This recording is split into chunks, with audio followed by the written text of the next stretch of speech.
Hi అండి. Welcome back to my channel. అందరూ ఎలా ఉన్నారు? మేమైతే చాలా బాగున్నాం. మీరు కూడా బాగుండాలని కోరుకుంటున్నాము. ఇది నెల్లూరులో ఉన్నప్పుడు సమ్మర్ హాలిడేస్‌లో నా మార్నింగ్ రొటీన్ అనమాట.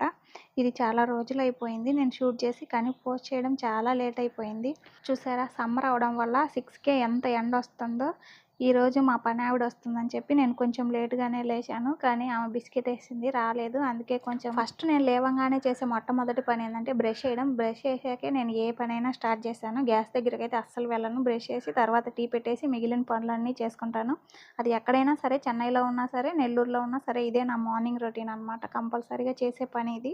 నా మార్నింగ్ రొటీన్ అనేది ఎప్పుడు ఒకేలా ఉండదండి. నేను నెల్లూరులో ఉన్నప్పుడు ఒకలా, చెన్నైలో ఉన్నప్పుడు ఒకలా, మా ఊరికెళ్ళినప్పుడు ఒకలా, అట్లా డిఫరెంట్‌గా ఉంటుంది. నేను చెన్నైలో ఉన్నప్పుడు నాకు పని చేసేవాళ్ళు ఎవ్వరు ఉండరు. ఇంకా డబుల్ పని పిల్లలు ఉండడం వల్ల. ఇక్కడంటే మా అత్త ఉంటుంది, లేదా పనావిడ ఉంటారు.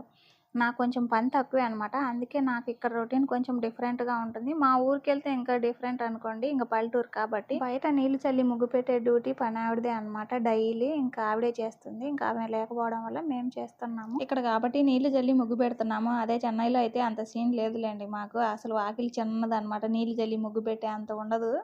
ఇంక నాకు ఇక్కడికి వచ్చినప్పుడు కొంచెం బాగా ముగ్గేయాలనిపిస్తుంది. సమ్మర్‌లో ఊరెళ్తే నాకేం పెద్దగా పని ఉండదండి. ఎందుకంటే మా అత్త లేదు, ఇవాళ పనావిడ రాలేదు కాబట్టి కొంచెం పని ఎక్కువ అనిపించింది. అందులోనూ కొంచెం మార్నింగే లేసాను కాబట్టి. ఈ గ్యాస్ టాప్ మొత్తం మా అత్త డైలీ వాటర్ పోసి క్లీన్ చేస్తుంది. ఇంక అక్కడికి వెళ్ళిన తర్వాత నేను కూడా అంతే సేమ్ వాటర్ పోసి క్లీన్ చేస్తాను. ఎందుకో ఆమె అలవాటు నాకు వచ్చేసింది. కానీ ఇక్కడేలేండి, నేను చెన్నైలో ఉంటే వీక్లీ వన్సే నార్మల్ టైంలో వైప్స్ ఉంటాయి కదా, వాటి వేసి క్లీన్ చేసేస్తాను. నీట్‌గా వచ్చేస్తాయి. ఇంకా ఇక్కడ అంట్లు నైట్ టిఫిన్ తెచ్చుకోవడం వల్ల కొన్నే పడ్డాయి. తొందరగానే క్లీన్ అయిపోయింది. నేను 5కి, 5:30కి ఎంత ఎర్లీగా అయితే ఎప్పుడు లేను. ఎప్పుడైనా బర్త్‌డేస్‌కి కానీ, లేకపోతే ఎక్కడైనా ఊరెళ్ళాల్సిన టైంలో కానీ, పండగలకు కానీ అలా లేస్తాను. మా పిల్లలకి 9:30కి స్కూల్ కాబట్టి కొంచెం నిదానంగానే లేసుకొని పని చేసేసి వాళ్ళని రెడీ చేసి పంపించి నిదానంగా తర్వాత నేను వంట చేసుకోవడం స్టార్ట్ చేస్తాను. వాళ్ళకి ఆఫ్టర్నూన్ వరకే కాబట్టి స్కూలు. మా పిల్ల లేచిందనుకోండి, తనకి ప్యాంపరింగ్ చేయాలన్నమాట కంపల్సరీ డైలీ. లేదంటే మూడీగా ఉంటుంది. తనని ఎత్తుకొని కూర్చోబెట్టుకోవాలి కాసేపైనా సరే.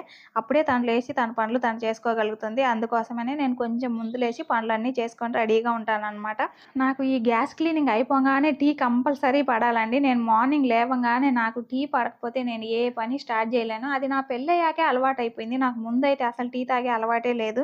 పెళ్ళయ్యి పిల్లలు పుట్టిన తర్వాత కొంచెం కొంచెంగా అలవాటైంది. మా వారు ఇంట్లో ఉండి వర్క్ ఫ్రమ్ హోమ్ వల్ల ఆయనకి ఇస్తూ నేను తాగడం వల్ల అలా అలవాటైపోయింది. ఇప్పుడు మా వారు కూడా లేచారు, టీ కావాలంటున్నారు. ఇంక సరే ఎదురుకి పెట్టేసుకొని ఒకేసారి తాగేద్దామని చెప్పి ఇక్కడైతే టీ పెట్టేస్తున్నాను నేను. మా పిల్లలు లేచేలోపు నా పని అంతా కంప్లీట్ అవ్వాలి. లేకపోతే ఇంకా ఆమెను కూర్చోబెట్టుకొని నేను ఇంకా ప్యాంపరింగ్ చేస్తూ ఉండాలన్నమాట. అందులోనూ ఇక్కడ ఒక గుడ్ థింగ్ ఏంటంటే నైట్ బాగా ఆడుకొని ఎదురింటి వాళ్ళతో, పిల్లలతో, అందరితో బాగా లేట్‌గా పడుకుంటారు. అందువల్ల లేట్‌గా లేస్తారనమాట. చెన్నైలో అలా కాదు కదా, తొందరగా పనుకోబెట్టిస్తాను నేను. మార్నింగ్ స్కూల్ ఉంటుందని చెప్పి అందుకని తొందరగా లేస్తారు. ఇంక టీ పెట్టేసి నేను ఇల్లు సర్దుకుందామని చెప్పి ఇంక వెళ్తున్నాను.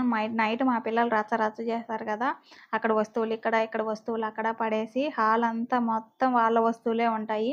ఇవన్నీ సర్దుకొని ఇంక హౌస్ క్లీనింగ్, మోపింగ్ చేసేసరికి చాలా లేట్ అయిపోతుంది. మేము డస్ట్‌బిన్ బయట పెట్టుకుంటామనమాట. బయట పైన వాళ్ళు లేట్‌గా రావటం వల్ల కుక్కను లోపల పెట్టి గేటేసినట్టున్నారు. అది చెత్త అంతా మొత్తం పంచంతా ఏసేసింది. బయట చెత్త అంతా క్లీన్ చేసుకొని వచ్చేలోపు మా టీ అయితే రెడీ అయిపోయింది. ఇప్పుడు నేను మా వారు కలిసి కూర్చొని ప్రశాంతంగా టీ తాగుతామనమాట. నేను ప్రశాంతంగా చేసేవి రెండే 2 పనులు అనమాట. ఒకటి టీ తాగటం, లేకపోతే టీవీ చూడడం అనమాట. మా పిల్లల్ని స్కూల్‌కి పంపించేసి నాకు నచ్చిన పాటలు టీవీలో పెట్టుకొని ఇంకొకసారి టీ పోసుకొని తాగుతూ ఎంజాయ్ చేయటమే అనమాట. సారీ, ప్రశాంతంగా చేస్తానన్నమాట ఈ 2. ఇంకోటేదో అనుకోకండి మీరు, ఓకేనా? సన్‌రైజ్‌ని ఎంజాయ్ చేస్తూ నేను, మా ఆయన అయితే ఇంకా టీ తాగేస్తున్నాము. నేనైతే కొంచెం ఎండలోనే కూర్చున్నాను. ఎండ తగిలితే మన బాడీ కూడా చాలా మంచిది. డి విటమిన్ వస్తుంది కదా, ఎర్లీ మార్నింగ్ ఎండ చాలా మంచిది మనకి.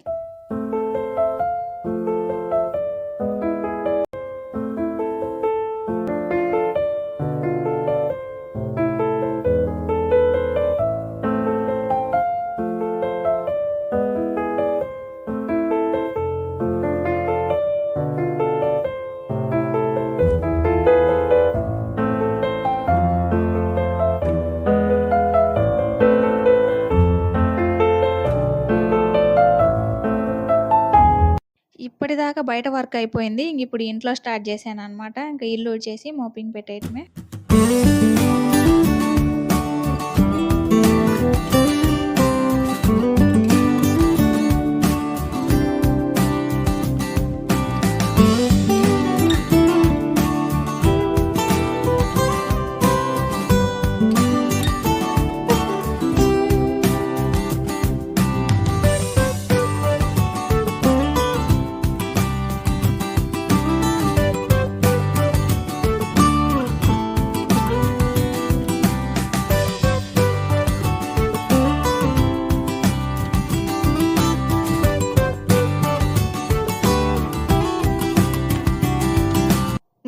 తుడుద్దామని చెప్పి ఫ్యాన్ ఆఫ్ చేసి కాసేపు మర్చిపోయాను వేయటము. అంతలోపే మా పెద్ద పిల్ల లేసొచ్చి హాల్‌లో పడుకుంది చూసారా! మా చిన్న పాప అయితే మాత్రం ఫ్యాన్ ఆఫ్ చేసినా, లైట్ ఆన్ చేసినా కూడా ఆ పిల్ల ఎంత డీప్ స్లీప్‌లో ఉందంటే అంత స్లీప్‌లో ఉంది. ఎందుకంటే నైట్ బాగా లేట్ అయిపోతుంది వీళ్ళు పడుకోవటం.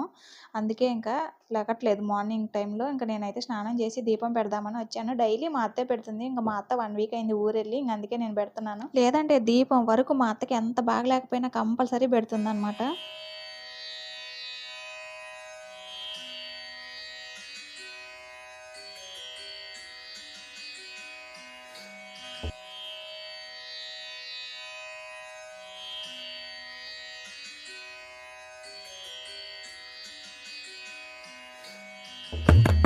ఇంక నా పూజ అంతా అయిపోయేసరికి మా చిన్న పాప అయితే లేసింది. మా పెద్ద పాప అయితే లేదు. ఎందుకంటే మధ్యలో డిస్టర్బెన్స్ వచ్చింది కదా! ఇక్కడికొచ్చి నిద్రపోతూ ఇంక అలాగే పడుకొనుంది. చిన్న పాప లేసి చూసారా ఇంక నా ప్యాంపరింగ్ కోసమే వచ్చింది. ఇంక ఒళ్ళో కూర్చొని కాసేపు ప్యాంపరింగ్ చేపించుకొని, ముద్దులు పెట్టించుకొని అప్పుడు గాని ఈమెకి ఆ మత్తు దిగదనమాట. ఐ హోప్ ఈ వీడియో మీకు నచ్చిందనే అనుకుంటున్నాను. మా మార్నింగ్ వ్లాగ్ అనమాట. ఇలాగే ఉంటుంది ఇక్కడ ఉన్నన్ని రోజులు. మా వీడియో నచ్చితే ప్లీజ్ లైక్, షేర్, సబ్స్క్రైబ్.